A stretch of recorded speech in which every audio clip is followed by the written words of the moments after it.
And we're on. Well, I was just watching, I just caught the tail end of the Three Old Dudes show. I love those guys. They're great. They had Molly and Nandamo Guy and Rochelle and all kinds of people on there.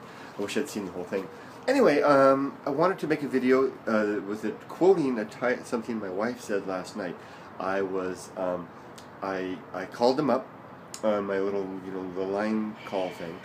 And while I was talking to my wife, the video chat, I could hear a bunch of noise in the background. Our daughter's bedroom is just off from our living room in Japan, and I could hear all kinds of noise. And I asked my wife, I asked Yumiko, "What's going on back there? What's Emily doing?" And Yumiko always has even though English is her second language, she always has the best way of summarizing things. I could just go on and on. I'll embarrass her if she sees this, but she always summarizes things so perfectly. And she said, "Oh, that's just Emily. She's destroying her life." And I was like, whoa, I was kind of worried. I was like, ooh, she's destroying her life? Oh, let's go over here. It's kind of echoey in here. So I'm just getting ready to go do my lifting for the day. And so I'm just getting ready to leave. Sorry, old motorcycle, I haven't ridden you for a long time. But I will be when my family gets here. Excuse me. So I was a little bit worried about Emily because I think as I mentioned last week, she gave notice at school. And her last day of school was this last Friday, which is basically yesterday here. And my wife went to school that day. Yumiko went to school that day with Emily to talk to the teachers. And it was Emily's last day. She'll have a few more days with her. She's part of the choir.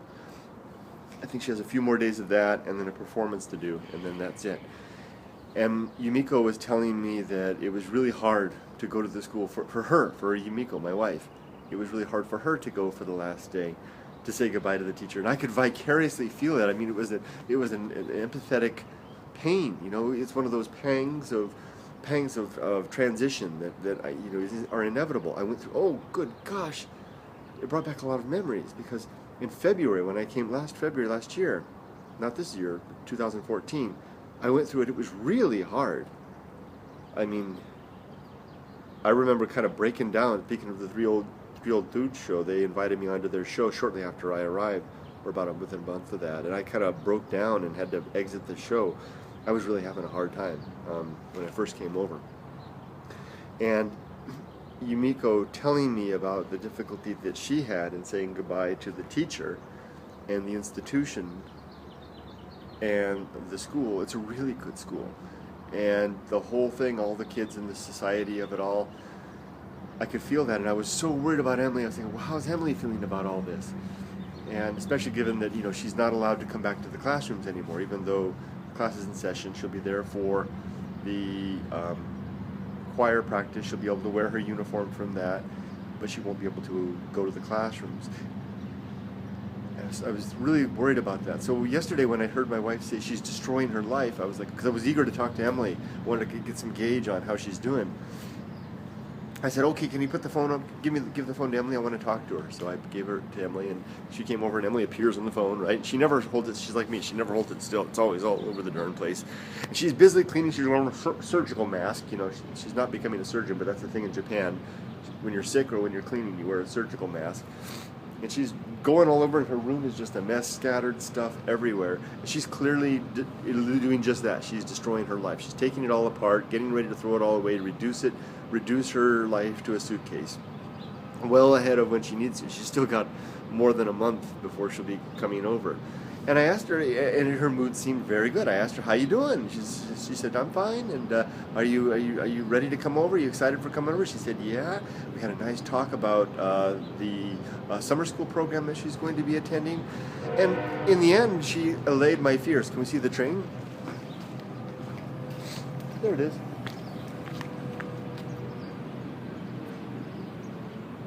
In the end, oh, it came off again. This thing's always coming off. Wait, no, that's okay. It's just watering the plant. This one came off. No, I guess it's okay. It should have a plug on there, though. I'll have to look around for it. Anyway, I'm off target. Anyway, I felt so much better. Emily's okay. She's not, at least at this point. I mean, she will go through some tough times, certainly. She was a little anxious when I was telling her about the summer program where she'll be going. It's just fun. It's an excursion program with kids her age. going all over Los Angeles. And they'll be going to all the major theme parks: Disneyland, Knott's Berry Farm, SeaWorld, Universal Studios, all the major beaches to spend a day at the beach: Huntington Beach, Redondo Beach, Laguna Beach, Santa Monica Beach. They'll be, what's that big bird? Look at that. Oh, it's a crow. Are crows auspicious symbols, or are they otherwise? I don't know. Anyway, and she'll be doing all this stuff, and she's very excited about that. She was a little nervous about all the kids speaking English and the like, but I think she'll be okay. And so anyway, I wanted to record this moment because it was a scary moment, and simultaneously a scary moment, and simultaneously a bit of a relief. Doesn't mean it's all going to be easy, though. Of course, some tough times are ahead for all of us, for sure, as we begin to acclimate all this. I can't sit still. I can't sleep at night. I'm so excited for them coming over. And my wife over there, Yumiko, she's got so much to do now to get rid of our car.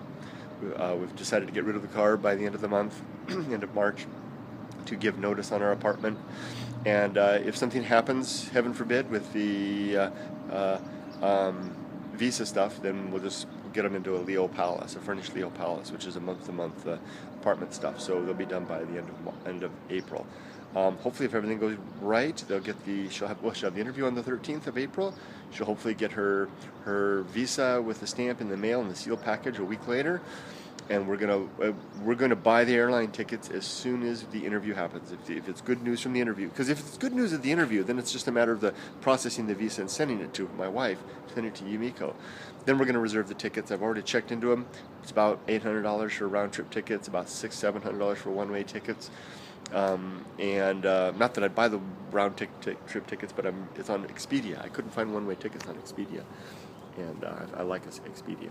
So there's that, and then we talked yesterday about, I think we've decided that even though we've spent months and months and months trying to decide on a particular place to live, we really do have, and I've said that it's kind of our options are limited, we really do have a choice of 3 communities at this point. There are some caveats to that we'll have to face later if we choose one or the other, but at least for the first year, we will be good in all 3 communities. And I think we've decided we're going to wait. I'm not going to get one right away. We're going to wait until they get here. And then we're all going to tour all 3 communities and pick one together.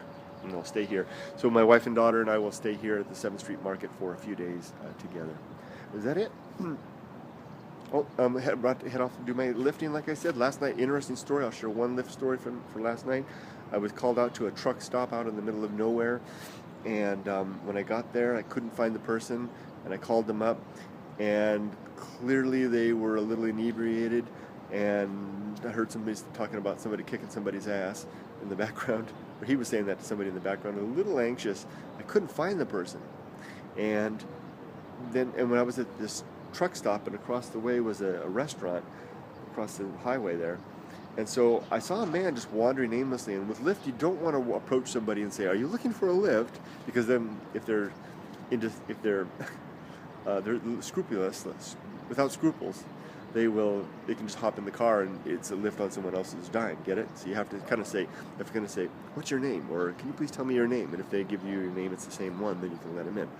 And I asked, "Are you looking for a lift?" He said, "No, I'm looking for my son who's running away." And I said, "Oh, this sounds suspicious." And I said, "Is your son named," I'm just making this up, "Jason?" He said, "Yes." And I said, I think I know who your son is. He called me for a lift. Turns out it's a teenage boy who was running away from home and called me for a lift to take him to the airport. So I talked to the father. I canceled the lift. Felt really sorry for him. The father was looking for him to take him home. And felt sorry for the father and the kid as well. One of those things. Glad I didn't get him. Tricky situation. What are the ethics related to that? How do you know if someone's underage? I have had several underage riders so far, including a 17-year-old girl. I was her very first Lyft ride. Picked her up in Pico Rivera, at a pretty rough part of town. Ooh, boy, did I have some rides on Pico Rivera. Well, I tell you guys. I gotta tell you one more story. I picked up a guy. went to pick up a woman, and I got to the house. Nobody was there, so I got out of the car and I walked into the driveway. And there was a man working on a Harley, and I went up and I said, "Excuse me," and he turned around and he was just covered in tats, just his entire body looked like the tattooed man from the Guinness Book of World Record. I mean, but scary looking tats. And he kind of looked at me like, "What?" And I said, I'm looking for, let me make another name up, Erica, and I'm her Lyft driver. And he kind of looked at me and looked at my car, and he said, oh, yeah, I'll get her. And he started to walk toward the house, and I started to follow him, like, toward the door. And he turned around and he said, no, you wait over there on the side of the street. He wasn't that mean, actually. He was, actually, I'm glamming it up a little bit. It wasn't that scary. So see that plane right there? That's headed to LAX. So LA is that way. Anyway, so then I went back to the car, and Erica came running out, and she said, I'm sorry, I need to cancel the ride, I'm really sorry. I said, no problem at all. And I canceled it, and then what I forgot was that there's a cancellation charge. And I wanted to tell her that even though you cancel it, you know, the Lyft, if it's 5 minutes after it starts, they charge a $5 cancellation charge.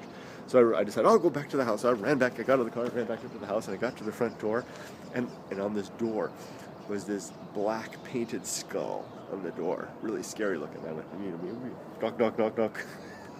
The door opens, and it's a little girl. It's like something out of a Mad magazine, or something like out of a Edward Scissorhands show or something like that. And a little girl sitting there all in black, eating a bowl of cereal. And suddenly, all these dark inside, all these heads start popping out, looking at me, scowling a little bit. Not much. And so Erica comes back, and I explained to her. I said, "Oh, I'm sorry. It's going to cost a little extra for that." And she said, "Oh, no problem. I left you a $5 tip." So I made $10, but I had to go to the haunted mansion in the middle of Pico Rivera. But it was good breakfast at least. So anyway, that's it for that. And I'm going to sign off for now and begin my day of lifting in earnest. See ya.